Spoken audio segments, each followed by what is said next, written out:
So yeah, so these the questions. So Mm, what is the black spirit? What is the black male spirit?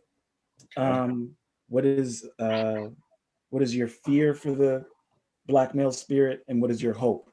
Now, the second one, I feel like it's loaded, so I don't know. I'm going to rephrase it a bit because I make I don't know want to impose that maybe some people aren't afraid. You know, Mm, so maybe some people don't have fears, but I personally feel like our inability to communicate through generations as black men, that wisdom and knowledge about what it means, what that struggle is, I feel like is problematic in the sense that, just like I say, that there aren't books that we talk about this thing on yes. how to communicate what this thing is, right? Mm, And whether it's our trauma or whatever those experiences are, I feel like we have to get better at handing that down and talking about what this thing actually is. And to be able to say sometimes, I don't have the answer. Man, that's tough. I don't know what that is. And but to be able to access those places in ourselves, mm, I'm hoping this workshop and these the essence of what voice work is allows us to start talking, not just the beginning is, yes, I can speak with my voice and I can touch and speak from those places that are cordoned off, but that now allows me to talk to other men and listen and hear, so that we're actually, there's a dialogue where we're actually talking to each other. So it isn't just clicks, it isn't just my circle, but it becomes a more well-rounded community of people. So it isn't just the heading out on the street. I think that's great. I think it's cute. But I think if when I think about resistance, when I think about our community moving forward, I think it's us on that level. I think our women are ahead of us in that. I think there have been enough books. They have enough. I mean, they have struggles for sure, but I think they do a better job of this. So in that sense of fear and your hope. I don't know if you've thought about it. mm, mhm. We can't do it by ourselves. Can't, man. You can't, bro. You can't. We can't do it because I'll stay on this fear thing because we started with there. I don't know if you saw the Buster Rhymes interview on the Drink Champs, Mm, I did not. and he talks about Chris Lighty. Okay. And because I remember when Chris Lighty died, he was ready to do an investigation. He would never kill himself, and da da da da blah blah blah. Fast forward a few years, and he starts thinking. He's like, "How much did we actually know him?" And he's talking about all the people that he supported, all the artists, Nori, all those people. How much did we actually really know him, and how much did we actually care for him? Because he was doing all this stuff for our careers, Mm, but whatever he was going through, because he knew he was going through stuff, but he was like, he never felt like he could talk to us. So is that about him, or is that about us? And we never opened ourselves up to him to say, hey, listen, you can talk to me. It isn't just about you doing this for my career. And he's like, I think we got to start putting it on ourselves a little bit, because he obviously was going through stuff. And in reflection, he was like, no, he was going through stuff and he just didn't feel comfortable talking about it. yeah. And that hit me, because I was like, I saw the full circle of him being, no, you would never do this to. I can see how he would. Mm. Um, Yeah, man. Yo, it's interesting point. and the thing is too, I say, and so, are some people get, I guess some conservative blacks would get mad with this thought, but that we've never done that. Since we left the plantation, whenever emancipation hit us, it's just move forward. So all that trauma and every generation of trauma just gets compounded, and because white supremacy is what it is, it hasn't disappeared. So when do we stop? So are we literally going to wait till the day it's over, and then we're going to be able to sit down and be like, okay, now I can actually do this? Yeah. And that's never going to happen. So you're right. We just keep pushing forward and keep suppressing and then we teach it. We That's teach right. the suppression. Trying to put up a front because they're Yeah. coming. But just on that note, Buster was talking about his weight gain, because he went up and he said the reason why like all the depression, the reason why he never told anybody, because in his culture, not how he grew up, he says black men use that against each other. I can't show weakness because you're just going to use that against me. So I just got to hold it in, right? And one of the things that Bell Hooks, because I went back into We Real Cool, Mm-hmm. and what she talks about, and what I put in the little post I put up, is empathy. We have to have empathy with each other. But this thing where there's no space, where you're just going to use it against me, it's not safe. Where we're listening to each other's, struggles, and it's safe to be like, it's fine that you're struggling there, because that's normal, man. You're okay. It's okay to struggle there. Mm-hmm. No, that's awesome, man. No, it's great, because I found the old picture of myself when I'm 8. We used to go to Niagara Falls all the time, and there's a picture. I'm 8, and I'm like this. My arms are like this, and I'm big grin. I don't know what happened. I think someone must have asked me to take a picture. My sisters are behind me. I'm like this, and just wide as open. And the first time I saw that, I think after going to therapy, starting to go to therapy, I broke down and cried, because it was like, yo, that's the bottom line. That's me. And every act that I try to do, I am that big, I am that smile, I am that happy, I am that free. And it's almost as if I'm trying to hug the world. You know what I mean? And it made me cry, because it made me think about what happened to that, or to think about when I'm at my happiest. That's what's radiating out, is that happiness, that openness, that much love, So it's interesting. You went back to childhood too, because go back. Yeah, man. The joy, Yeah. and that's the thing. Because I started the voice coaching and doing webinars with random people, and when I was introducing like the ideas of voice work, and yes, the voice, voice influences. Sometimes it's trauma, sometimes it's your region, geography, all those things.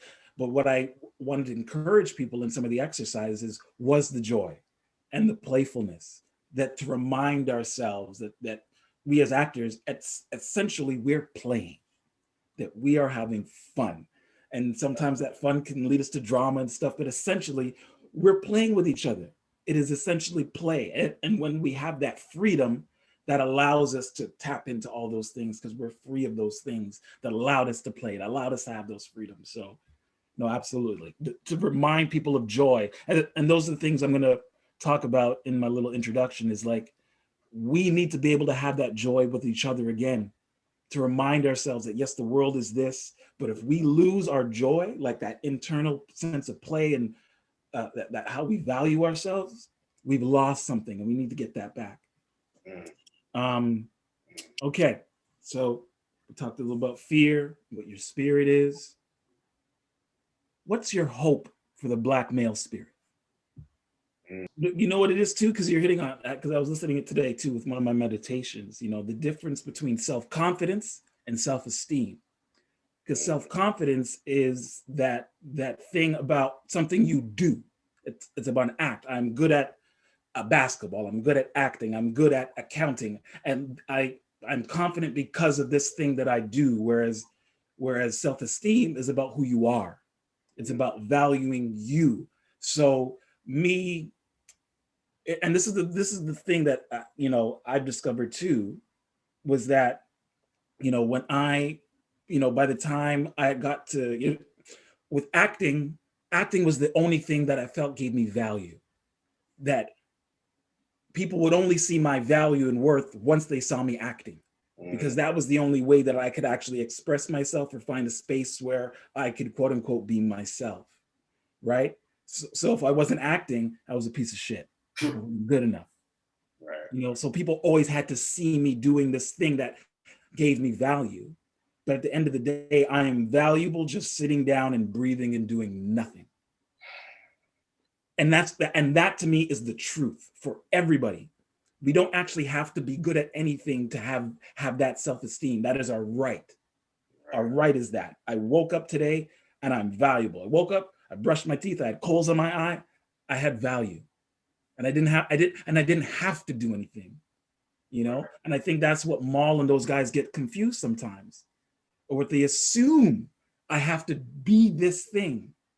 No, you just sit there and be yourself, and you're valuable every day, just like that. And anybody who tries to tell you you need to do something in order to be valuable, it just takes you off course, you know?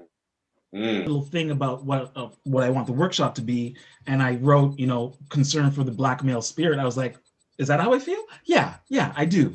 Yes. So that's why it led me to these questions, because I don't think I'm asking these questions to other people because they've been on my mind. Right. So I'm kind of just seeing what's out in their community. What are we thinking as Black men, and what are we seeing?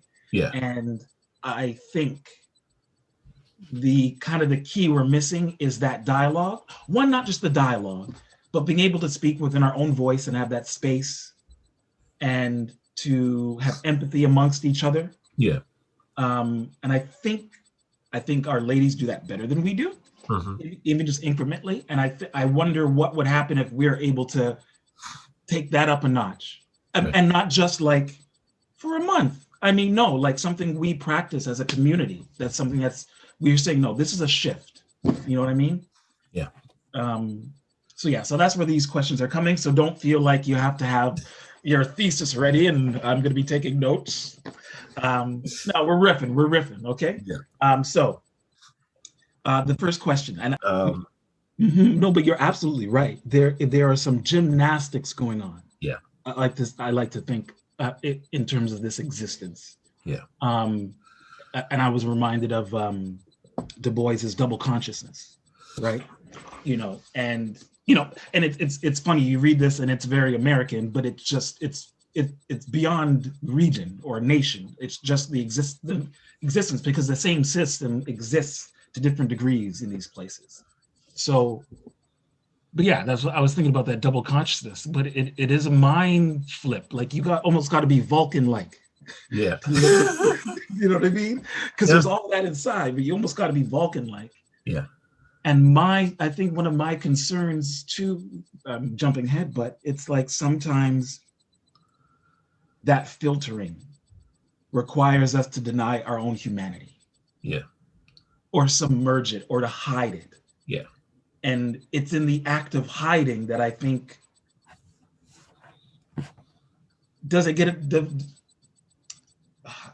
how often are we allowed to release that thing from hiding?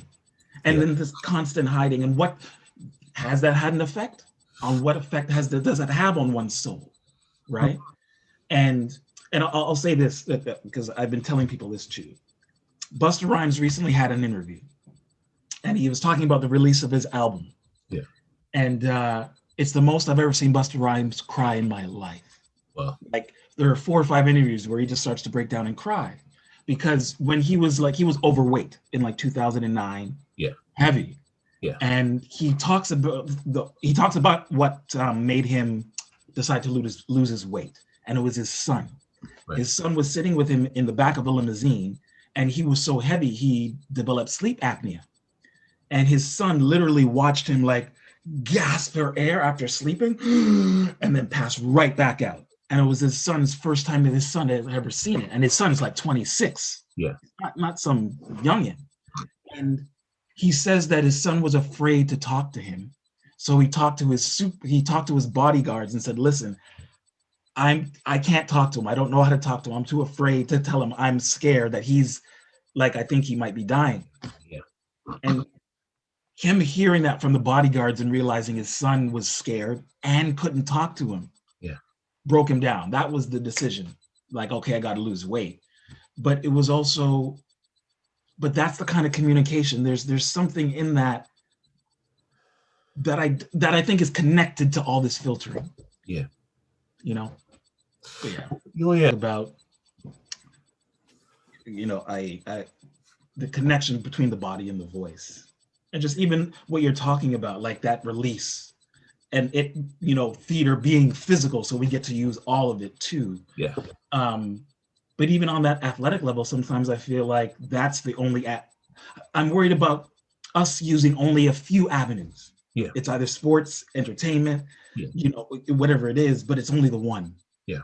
And for me, it's like, yeah, the more avenues, the more tools we can use that give us that in, even if it's not necessarily for us, but just to play within it, Yeah. I think is very, very important too. Like, and did you feel any validation from from sports, like beyond your parents, like your peers, like, or no? I only said that because I'm probably just thinking about my own journey, and because I grew up around all women. Yeah. And my mom hated sports in the sense that she just couldn't see her kids get hurt. Right. So like it was very protection and didn't like, oh, what is this basketball? But I remember it almost felt like, yeah, I remember because I barely knew how to do a layup. Like I had to learn how to teach myself how to do it. I had all the physical attributes. I could jump through the gym. I can get my elbow. I could never dunk, but I had all the things, but didn't know how to use them. And I remember the first playoff game at my rec we played, and it's my first game. And I remember grabbing the ball from a guy and we were wrestling with the ball back and forth. And I in one move, I tossed him and he like flew across the gym and I still had the ball. All the Jamaican men in their like 40s and 30s were watching. We're like, I remember the rush. I felt because I was like, oh, this is what it is. Oh, okay. All right. Yeah. I can do this. Yeah. I got all this kind of same thing as you. Like, and like I've been fortunate, like even like, because I 2019 was very busy work-wise, right? Like the thing that you always ask for, like the whole year booked, right? And by the time I got to like my last show, I was like, I don't care. I don't want another opening night. I don't care. Because personal things happened for me, like right on the cusp of the last show too. And it sort of was forcing me to stop, right? And just sit down. Even before COVID, right? Even before COVID, like I knew I needed to sit my ass down, right? So when COVID came, obviously, scary thing, right? I mean, it's our World War II or World War III. It's that kind of level of global event that we've never been through, right? But like April was a really good time for me to sit and do nothing, and not have to worry about rehearsal, and to separate artist Peter from just Peter. You know what I mean? And it felt like, just realizing for a long time, I would always take care of the artist Peter, but not Peter. Like the artist Peter is the better. That's what people want to see. So I'm going to put everything into that and just let Peter sort of just wither and not grow. So it was a good time for me to just sit down, breathe, go to the gym, and just take things slow. And I think in that slowness, it allowed me to realize what I love about the work, like to know myself. And, I've been telling people, what's been very clear for me, even more so in the last 8 months, is the 19-year-old that entered theater school. The 19-year-old who was just writing by himself and everything that transpired before that, and just dealing with a whole bunch of things that I had no words for. Because for me, my house was a loving home for the most part, for the greater part of it, but it was full of physical abuse. And physical abuse under the guise of, like that rite of passage that Black people go through. But it went way beyond that. And not knowing that it went way beyond that, just knowing that was just the reality. So it wasn't until my 30s that I was like, oh, wait a minute, that was abusive. I wonder, and just seeing all the things that it sort of informed myself about myself. So and how it actually guides you in the world. Exactly. Right. Because my mom stopped beating me. My mom stopped beating me at 13. Right. I remember the day she was hitting me with an umbrella and it wasn't working, sort of left frustrated. But I didn't stop beating myself. I took over that role. You know what I mean? So it didn't stop. So now it just becomes internalized. And I think, and part of why I'm doing this voice workshop too, is what's become clear to me is that the type of person and the environment I grew up in, all that negativity and all that stuff, I took, it became inward. So depression was my thing. Anxiety was my thing.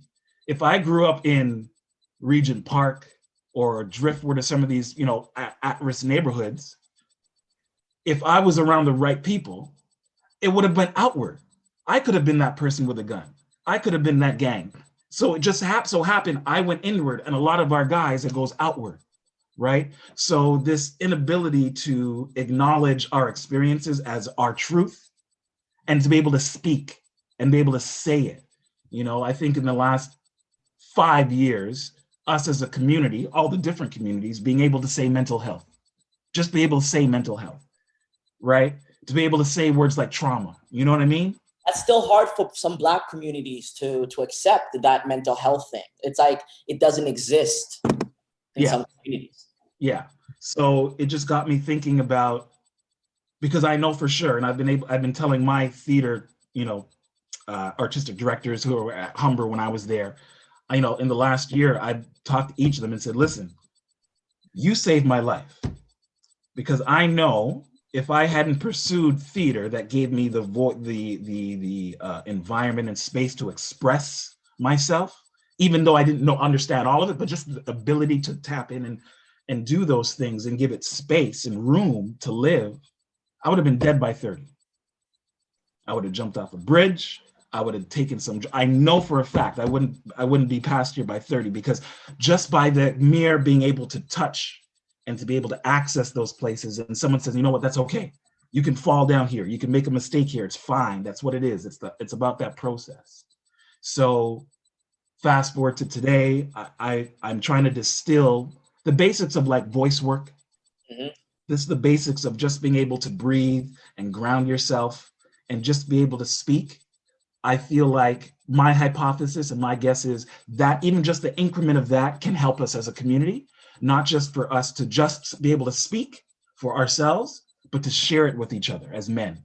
Because I think what happens is we get stuck we become islands onto ourselves, because we feel like, well, I'm alone in this. I'm the only one who feels this kind of struggle. So then we don't share, because that even our weaknesses are information for us to pass to each other, right? Because I feel like none of us have the answers. We're all trying to figure it out, right? So just that collective to get us into a space where we can just share that and be like, oh, right, this person who comes from a completely different section, you know, whether orientation or life or class, he's going through the exact same thing. So to create a space of empathy and share that, and let's see what happens. That's what this is about. And that's my truth. That's what I realized I had to sort of embrace. One, that I'm an expert at this after 17 years in the business and doing this work, to say, okay, no, Peter, you do know what you're doing. You know what you're doing.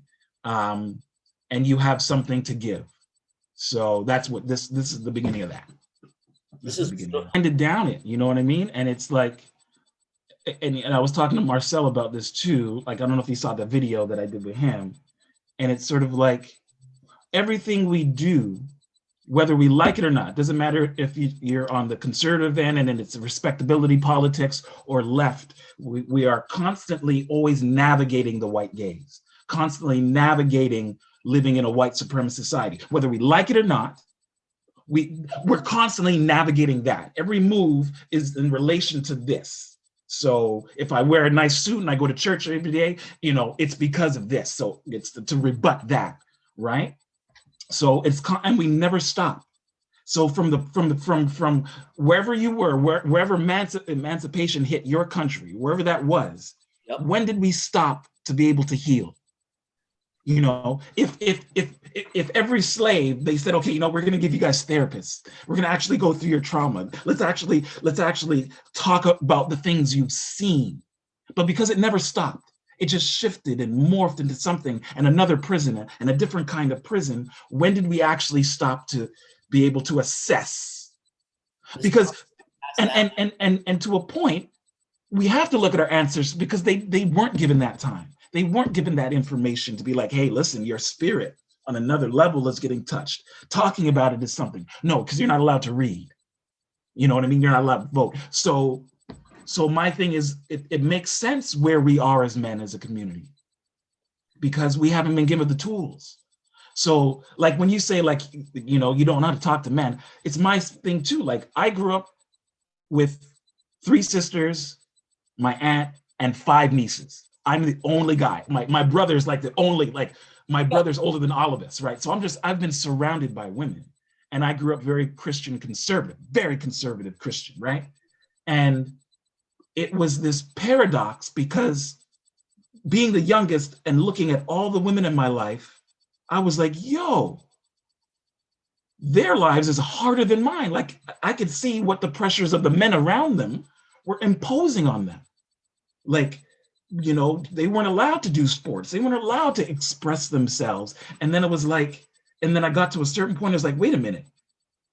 I'm expected to fill that same role. If and when I have daughters, I'm expected to do the same thing to them that I'm seeing. And I was like, nah, no. So for me, it's like, I have better relationships with women, Black or otherwise, than I do with men, because men scare me in that sense. Yeah, that's the first time I've heard another man say that. You scare me, and it's not because you have a gun. It's because of that patriarchal thing that you just hand down that I'm supposed to do. That I'm like, time out. I don't think that's good. And not only that, I see how it's harming you. Do you know what I mean? So that's where I'm at. So those are the types of things through through the imagination, through using, the text from the African diaspora, whether it's Baldwin, whether it's plays. I'm going to try to use those types of language. That's us, to evoke that. And plus, people bring your own stuff. Yeah. So that's what the premise, the idea of where this is going. Amazing. So just to get started. So no, that's great because.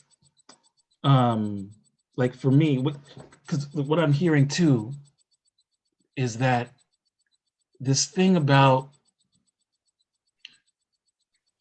okay, one of the things, because my Christian upbringing was so influential, probably the 2 most influential things, one of the 2 most influential things in my life. And we would talk about ourselves as saints, as these superhuman people with this ability to channel God. And it was the best thing we could ever achieve to. And it was almost what I would think delusions of grandeur, right? And sometimes I understand why some people need that in their lives. They need to feel like, oh, I'm not just this thing, I am more than that. And it gives them this moreness. But that experience was so negative because it never included who I was. It was always about achieving something outside of myself that I didn't have, right? So it was always about, well, God's going to give you this because you don't actually have it because you're worthless. Yep. Right? So there's this constant pursuing something outside of myself, and it requires me to say that I am less than something. I don't have something. So I'm always less than. So fast forward, now I'm realizing, because I used to, growing up listening to hip hop, I fell in love with Wu-Tang, right? And what I think about Wu-Tang or any of those people, because, they have knowledge of self and 5% Nation, and they're calling themselves the gods of the earth and all, all this kind of stuff. And I admire it. I see what it's done for their lives. It's actually given them something. But even in that, I'm like, you know what? I don't want to be a gods of the earth. I don't want to be that. I just want to be Peter, because for so long, Peter was never, just being me, just being the spirit that I am was never enough. So, and my folks around me thought they were giving me this because you need to be this, and rather, how do I provide security and stability into the thing that you already are without having to do anything, That's why. Yeah, right. And it's the pursuit of that. And yeah, man. And it's just, no, that's exactly it, man. I think, and this is where I find the more we talk with each other, the more we see the similarities in our journeys, right? And this is why I was like, no, I need to talk to you because because of your particular journey, and because we don't hear from voices from you.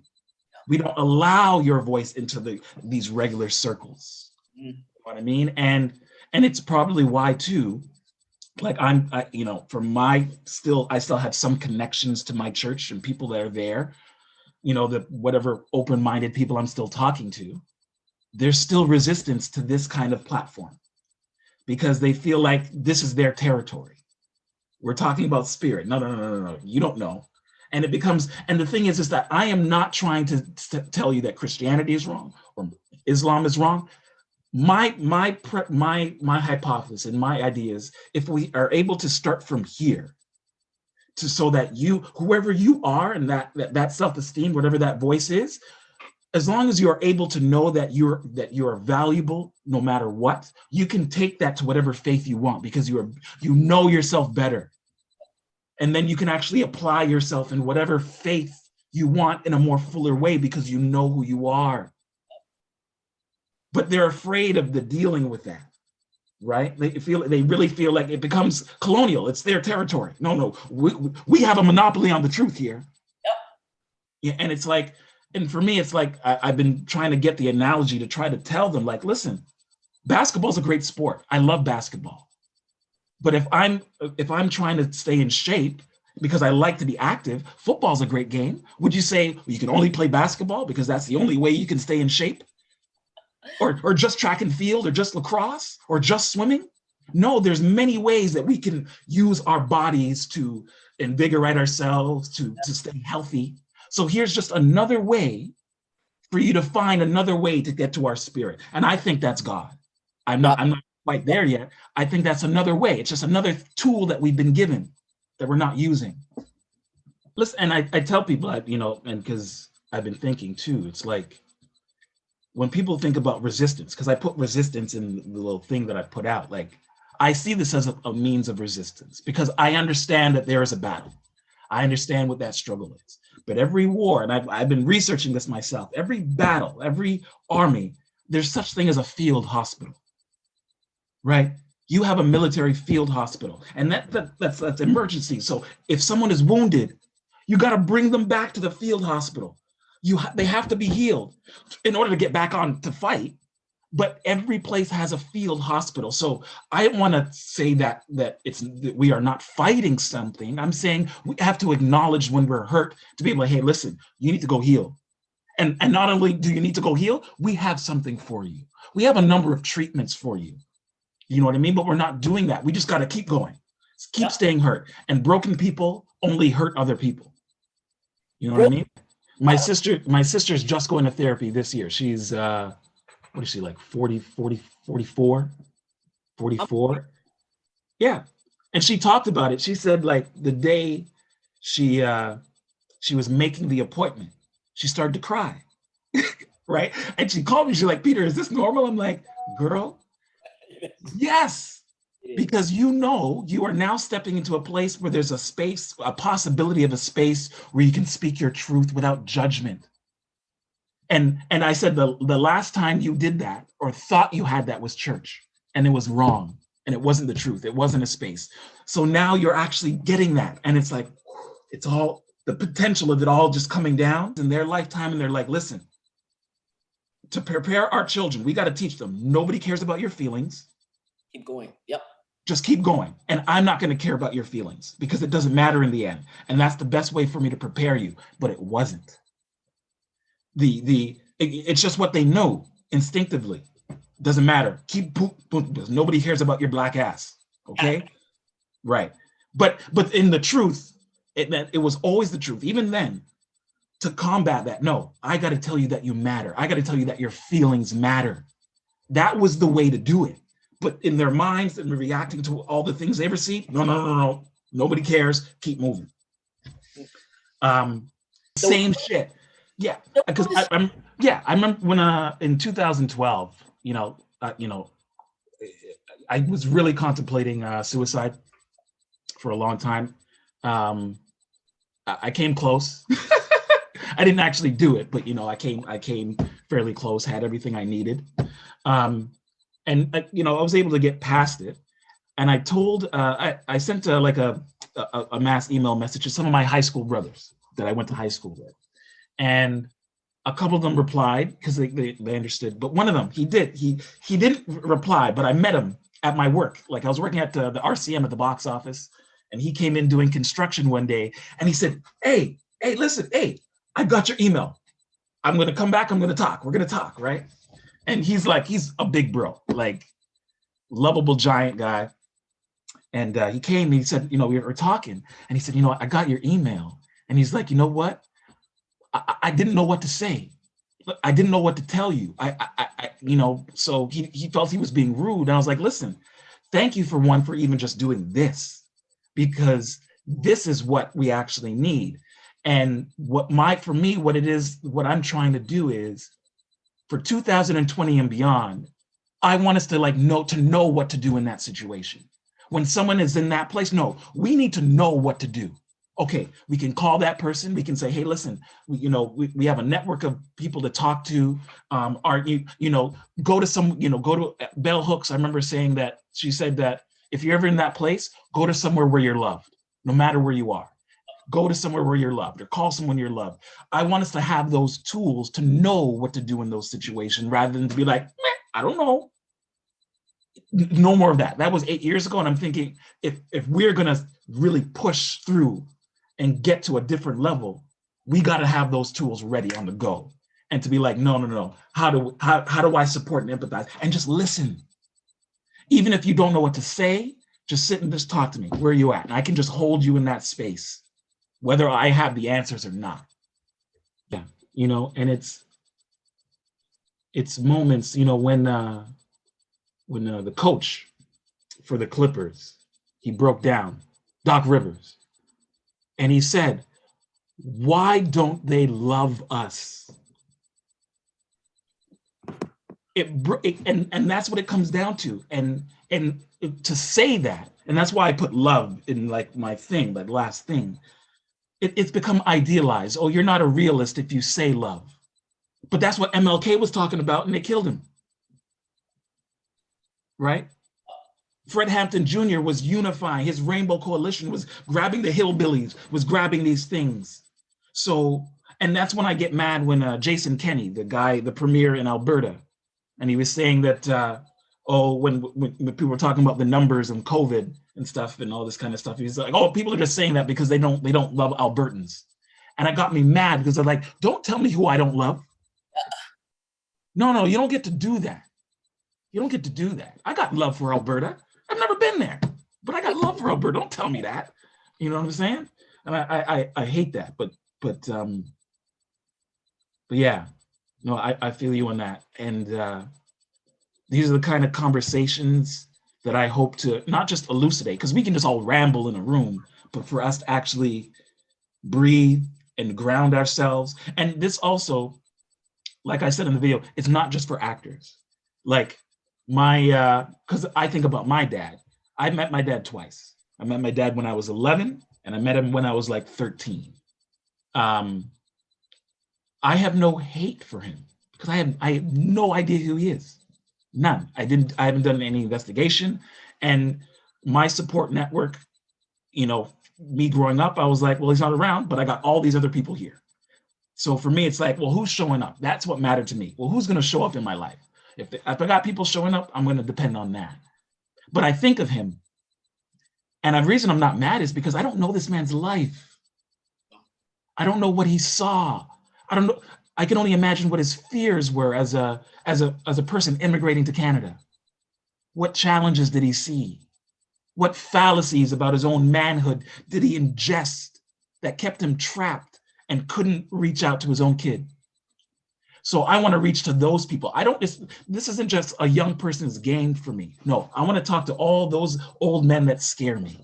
Yeah. I want to talk to you, because you need to be freed from this just as much. So yeah, man. I appreciate